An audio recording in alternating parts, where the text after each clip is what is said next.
बात खैरागढ़ की करते हैं। धान खरीदी पर प्रहलाद पटेल ने सीएम भूपेश पर निशाना साधा है। उन्होंने कहा है कि छत्तीसगढ़ को दिवालिया बना रही है सरकार। तो 2800 रुपए तक धान खरीदने की भूपेश सरकार ने बात कही है। कांग्रेस की सरकार प्रदेश को दिवालिया बना रही है। प्रहलाद पटेल 2500 की जगह 2800 में धान खरीदा तो दिवालिया होगा प्रदेश। तो खैरागढ़ के अमलीडीह में चुनाव प्रचार के दौरान प्रहलाद पटेल ने बयान दिया। आपको बता दें कि खैरागढ़ में उपचुनाव को लेकर दोनों ही पार्टियां लगातार कोशिश कर रही हैं कि वो इस जंग में जीते, और आज ओबीसी वोटर को साधने के लिए प्रहलाद पटेल वहां पहुंचे थे, लोधी वोटर्स को साधने के लिए पहुंचे थे, और अपने भाषण के दौरान उन्होंने ये बात कही है कि हमने 2500 में धान खरीदा और आने वाले समय में उसको 2800 तक खरीदेंगे।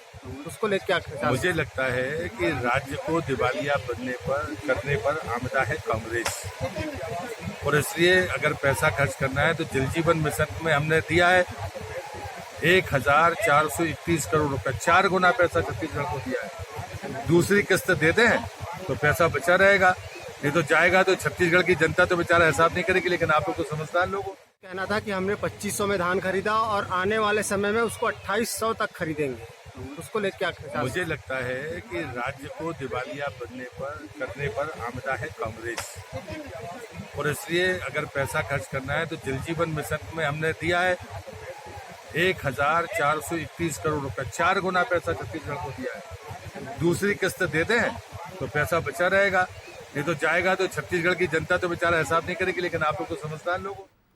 चलिए, और ज्यादा बातचीत के लिए हमारे साथ स्टेट एडिटर आदित्य नामदेव हमारे साथ जुड़ रहे हैं। आदित्य, आज पहुंचे थे प्रहलाद पटेल, केंद्रीय मंत्री हैं, और जब सवाल उनसे पूछा गया तो उन्होंने कहा कि 2500 की जगह 2800 में धान खरीदेगी सरकार तो दिवालिया हो जाएगा प्रदेश।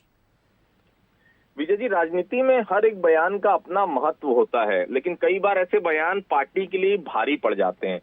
अगर छत्तीसगढ़ में आप किसानों की तरफ अगर बात करें तो किसानों को 75,000 करोड़ से ज्यादा ये सरकार दे चुकी है। इसका दूसरा मतलब अगर आम जनता की दृष्टि से ये सोचा जाए कि अगर किसानों के खाते में अगर 2800 रुपए जाएंगे तो क्या प्रदेश के दिवालियापन होने में किसान जिम्मेदार हैं? किसानों के लिए तो यही किसानों के लिए प्लस पॉइंट रहेगा कि जितने ज्यादा, क्योंकि जो उपजाते हैं वो फसल, उसकी उनको कीमत कभी नहीं मिल पाती। अगर ये सरकार 2800 रुपए देने का प्लान कर रही है, 2500 रुपए भी आ ही रहा है, धीरे धीरे सेंट्रल भी बढ़ा रही है, और प्रति क्विंटल जो स्थिति नजर आ रही है, हो सकता है चुनाव तक 3000 ये हो जाए।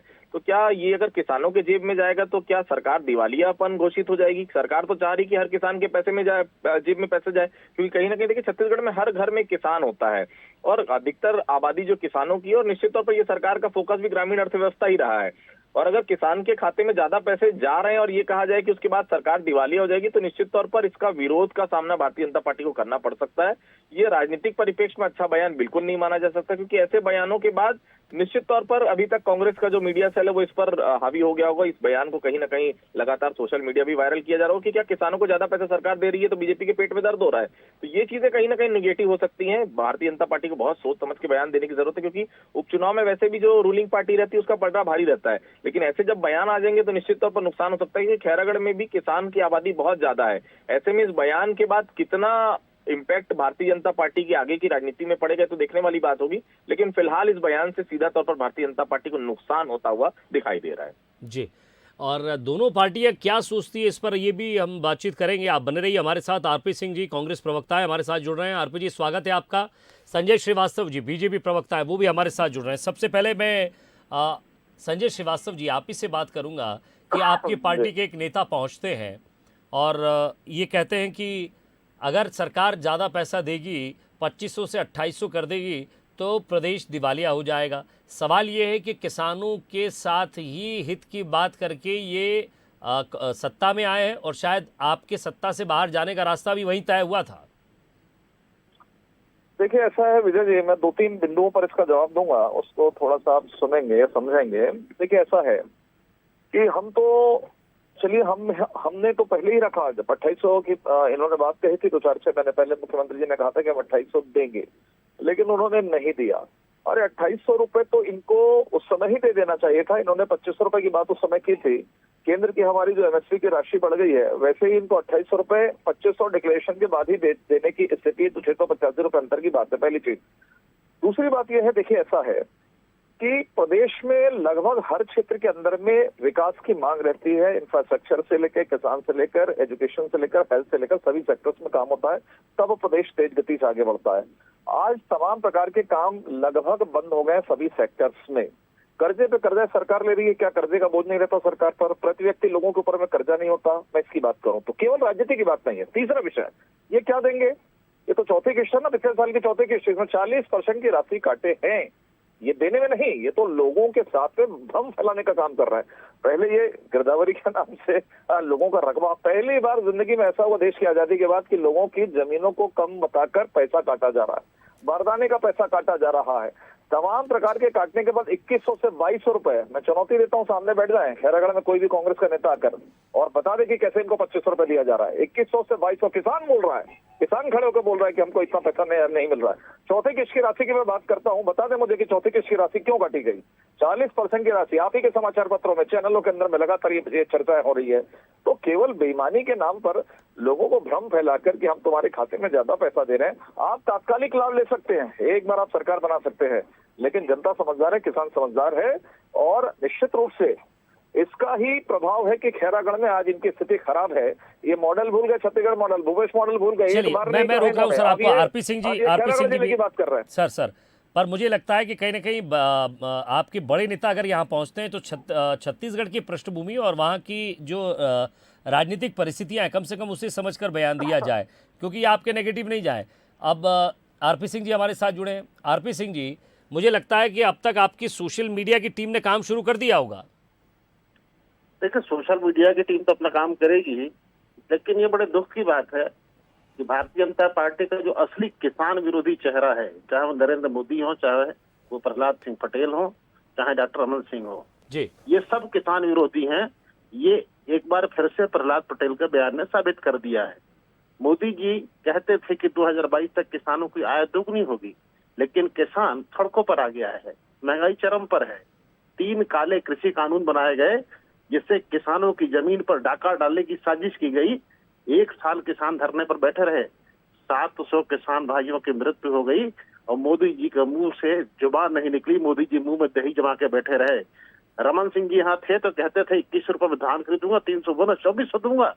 1 कुंटल धान भी उन्होंने नहीं खरीदा। ये बताता है कि किसानों के प्रति भारतीय जनता पार्टी का मन में कितनी नफरत है। इनको किसानों के पसीने से बदबू आती है, इनको किसानों से घिन है साहब।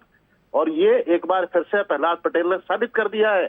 रही बात संजय श्रीवास्तव जी की, मैं सिर्फ एक छोटा सा सवाल पूछता हूँ। 15 साल सत्ता में आप रहे, कभी भी 60,000 मेट्रिक टन से ऊपर आपने चावल नहीं खरीदा, धान नहीं खरीदा। हम 1 लाख मेट्रिक टन पार कर चुके, 1 लाख। भारतीय जनता पार्टी जो काम 15 साल में नहीं कर सकी, वो काम हमने 3 साल में करके दिखाया, क्योंकि हम जानते हैं इस राज्य की आबादी का 72% हिस्सा किसान है।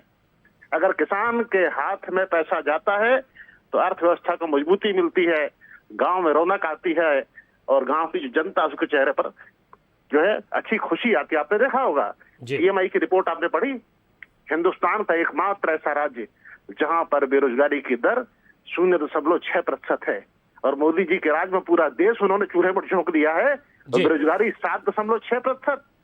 आजादी के बाद पहली बार इतनी ज्यादा बेरोजगारी, आजादी के बाद पहली ज्यादा इतना महंगाई। तो देश बर्बाद करने वाले हमेशा से किसानों को दुश्मन थे, आज भी हैं और आगे भी रहेंगे।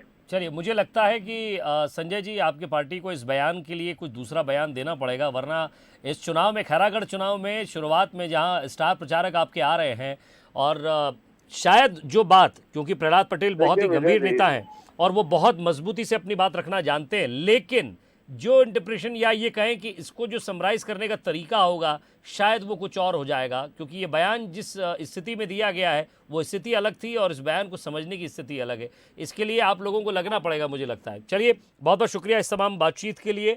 तो कहीं ना कहीं इस बयान के बाद कांग्रेस जो है वो फ्रंट फुट पर आकर इस बयान को लेकर ज़रूर अपने नए नए जो तीर वो ज़रूर छोड़ेगी, क्योंकि खैरागढ़ का उपचुनाव है और इस उपचुनाव में दोनों ही पार्टियां पूरी ताकत लगा चुकी हैं।